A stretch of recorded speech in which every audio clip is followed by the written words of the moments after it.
In this video, we're going to be talking about the common mistakes that first-time home buyers make, or common pitfalls that first-time home buyers make. So, you guys, pretty straightforward.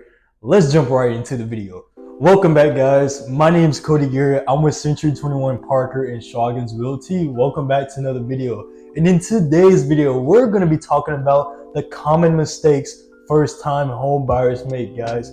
As you guys can see, I'm very passionate about this topic because, even though ongoing with this NAR settlement with all these, buyers and all these commission fees that were going on, and everybody's, panicking, especially realtors are panicking, with the buyers business.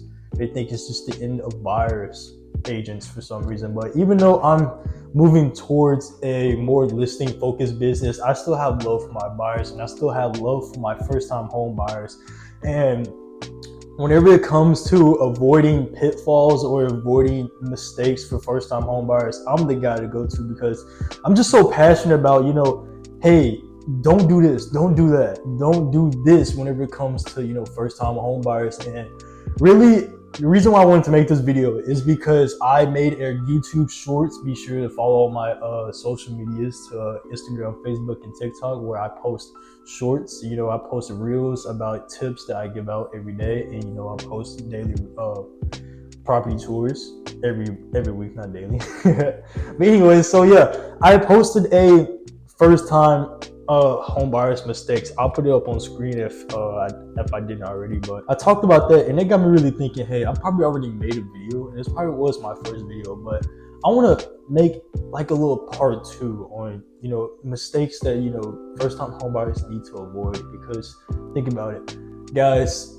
my last video I talked about the interest rates dropping, and a lot of first time home buyers are coming out literally, I just got done texting one of my friends he was looking to buy a house. He's a first-time home buyer. I was like, man, let me just push out more info that I can give to these first-time home buyers. So, like I said, guys, let's jump right into it. Like I said, just follow all my Instagram, all my social medias, my Facebook, Instagram, TikTok, YouTube. Subscribe to YouTube. Contact is down below. Be sure to contact me if you need a realtor to get into the Little Rock market, Benton or Bryant, or North Little Rock, like I mentioned. So without further ado, guys, let's jump right into the mistakes that first-time home buyers make.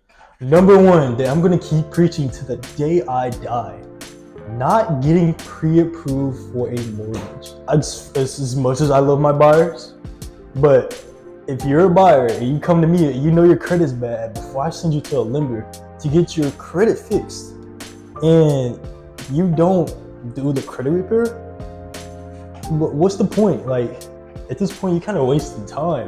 If you're that motivated to go buy a house and you can't get pre-approved because your credit bad, or you got something happen, why even try to get on the market in the first place?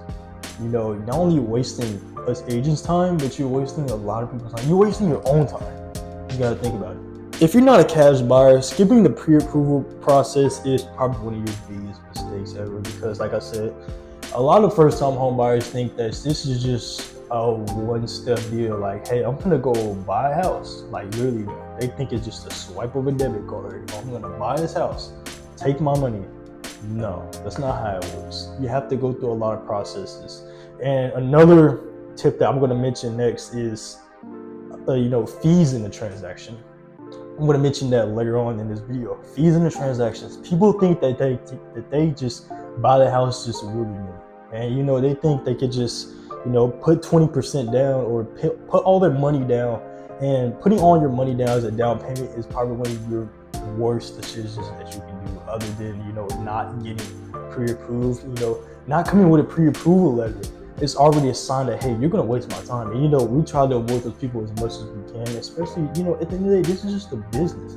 And us agents, we want to help you as much as we can, and we try to waste as little as much as your time.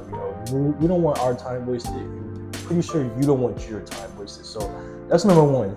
Don't ever skip out on the pre-approval mortgage process. Now here's tip number 1 from skipping the mortgage process. You need to understand your finances. I mentioned, like I said, you need to come prepared whenever you're ready to buy a home. Make sure that your credit's good. If you don't already have a lender, you know, you can come to us and come to me. If you need a lender, we can go ahead and get you pre-approved and get you set up so you can go ahead and run on the market, do what you want. But this tip is pretty straightforward. Just understand your finances and understand what you can afford and do your research as a first-time home buyer.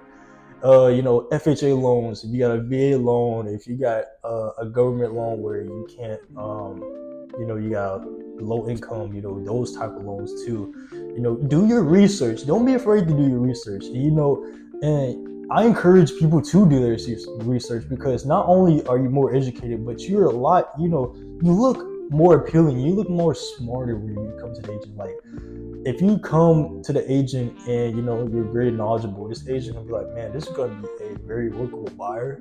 And the process will be a lot more smoother. Like, one of my clients, I think I mentioned her a couple of videos ago, she did her research as a first-time home buyer, and that process was super smooth. She knew what to expect.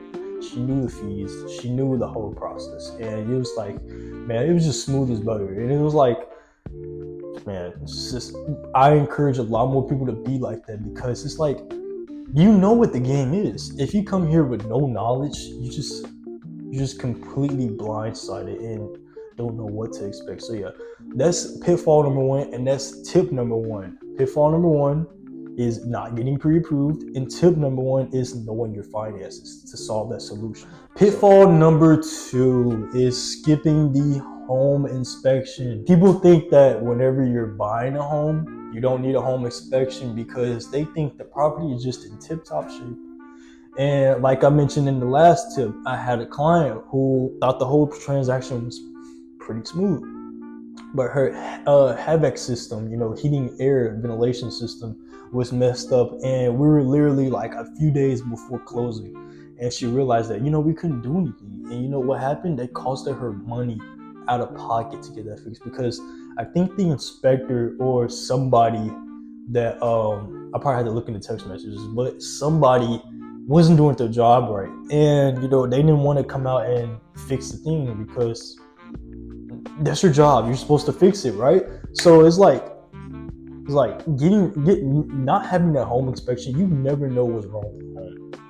So even though Century 21, we're going to give you a home inspection regardless if you say yes or no. I mean, yeah, you can still not get a home inspection, but will that be recommended? Yes, highly recommend. You should get a home inspection, and it's like, man, you never know what's wrong with the home. So never skip on home inspections, even though how expensive they can be. It's still worth it at the end of the day, guys. So never skip out on that home inspection. It'll be your worst decision. And here's the tip number two. Whenever you're about to get that home inspection, get a qualified home inspector. Look, guys, we're not the ones that are going to call a home inspector. You're going to be called a home inspector. We can recommend you top home inspectors for you to choose from to get your home inspected. Me personally, I wouldn't try to go the cheap route. You know, the higher the better, because you know you want the highest quality inspector, or you're gonna end up like one of my past clients with broken HVAC systems and, you know, termites on the walls or whatever. You know, anything that can be wrong with the house. Not saying that my client had termites, but you know, just if you can have your cheap inspector find that out, then man, you just missed out on you're losing a lot of money based on what I'm saying. It's because, yeah, anything in a transaction can be negotiated with the seller, but if you're balling like that and you know you can fix anything, you know, out of pocket, do you. But if you're trying to play the safe route, get a high quality inspector and make sure everything is in great condition in the house. Like, inspector, if you're a first time home buyer watching this, and let me just give you a little insight. If you get an inspector, they're going to give you this whole list of report of, you know, what's good and what's bad about the house. You know, if the house has bars on the window, that's a safety concern. You have to get that removed, and you know, they'll just inspect the whole home. And once you get into that process, you'll see exactly what I'm talking about, and you'll thank me on why you chose to have an inspector and have a great inspector, and not just some cheap, you know, guy off the street. You know, hey, I'll just inspect your house. Trust me, guys, it may be a lot up front, but it'll save you a lot of money in the long road. Pitfall number 3, overlooking the neighborhood. Don't get me wrong, guys. You obviously want to choose the neighborhood you want to live in. I mean, I just literally made a video about the top 5 most affordable 5. Literally, I just recorded that video like a few minutes ago and I already forgot the title. But I literally just made a video about the most affordable homes in North Little Rock. So you don't necessarily want to look into, overviewing this stuff, but just hear me out, guys. Even though it's about the neighborhood, you want to choose a specific community you want to live in, but what's the 3 words when it comes to real estate? I'll give you guys a second. If you're watching this, comment down the answer I'm about to give you guys if you watch this far. You ready? Location, location, location. Those are the 3 words for real estate.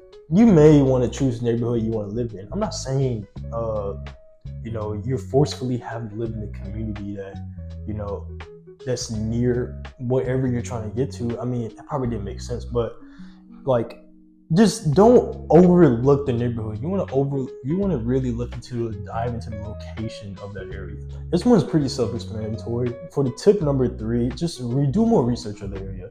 Do you want to live near more hospitals, schools, more, you want to live near downtown? Or do you want to live more towards the restaurant lifestyle? Do you want to live more locally? Or do you want to have your own farm? Do you want to, have your own land? Just that aspect. It's pretty self-explanatory. Don't necessarily focus on the neighborhood aspects. Focus on the location. That's what's real estate all about. Location, location. And number 4 on pitfalls, like I mentioned earlier, ignoring additional costs. It's not always just about putting 20% down. You have your realtor fees, you have your buyer's closing costs, you have your seller's closing costs if you want to pay for those. You have other costs that's regarding, government fees. If you want a survey, you got to pay for that. If you want the seller to pay for that, they can pay for that. But if the seller wants to counteroffer and have you pay for that, and if you want to accept that, you're going to have to pay for it. Inspector, you're going to have to pay for it. Or unless the seller wants to pay for it. That's all negotiated in the contract.